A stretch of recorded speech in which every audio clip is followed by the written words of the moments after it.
move on to Wild Card Weekend. We're going to start in order as the games were played. Our very first game, the Buffalo Bills defeating the Colts.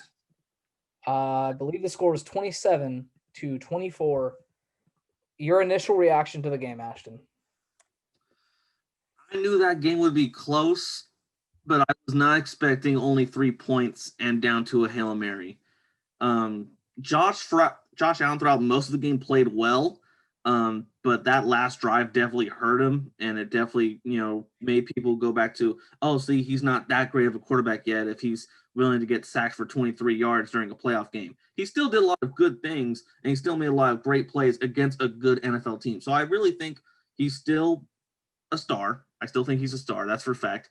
Can he be better? Of course. Can he make less mistakes? Obviously.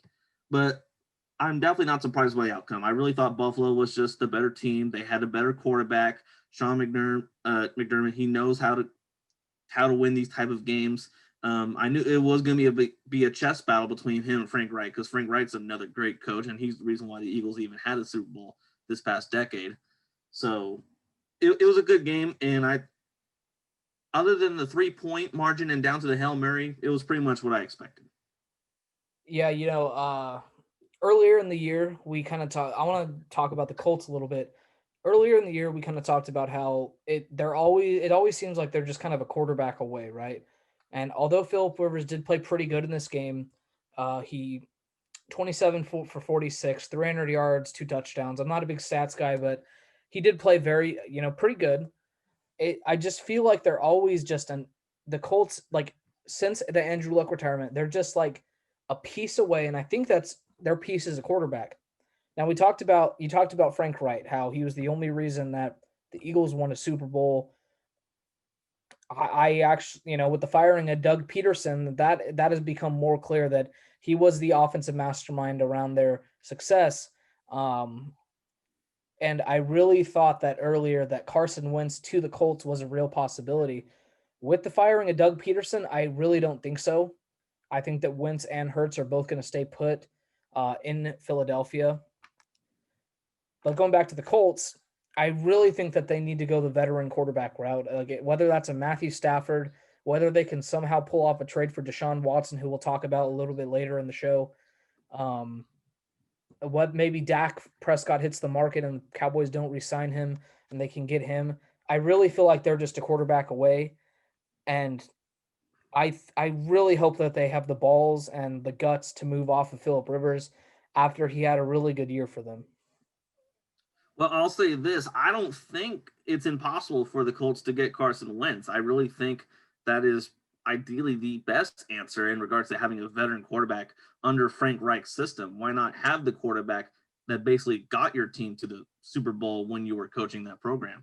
So, and really because of how high Carson Wentz's contract was that the Eagles already paid for, I really think the Colts could find a way to get negotiations done with the Eagles and only give up so much to get Carson Wentz in. He's not, again, he's not Deshaun Watson. He's not fully healthy as far as I can tell.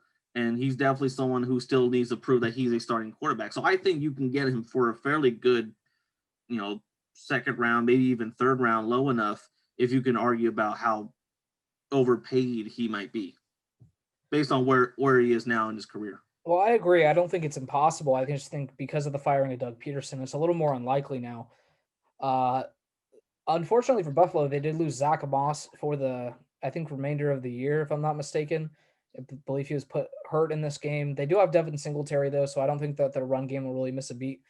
On my previous podcast last week, I did talk about how the Colts are going to have to limit the Allen to Stephon Diggs connection, and they did not do that. 6 catches for Diggs, 128 yards and a touchdown for Diggs, and he had an absolute monster of a game. And I don't know if any team's going to actually be able to slow down Josh Allen to Stephon Diggs, that connection right there. Going into the year, I didn't think it was a match made in heaven because, well, I don't think anybody envisioned that Josh Allen was going to have this kind of leap. Uh, you know, in previous years, he was not the most accurate of quarterbacks, but, hats off to him. He's playing absolutely unbelievable.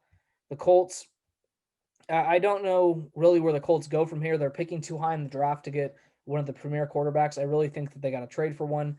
Buffalo, though, next week they got who's Buffalo got again? They got the Ravens next week, so we'll talk about that on our Thursday show. But I think they have a pretty good shot against the Ravens.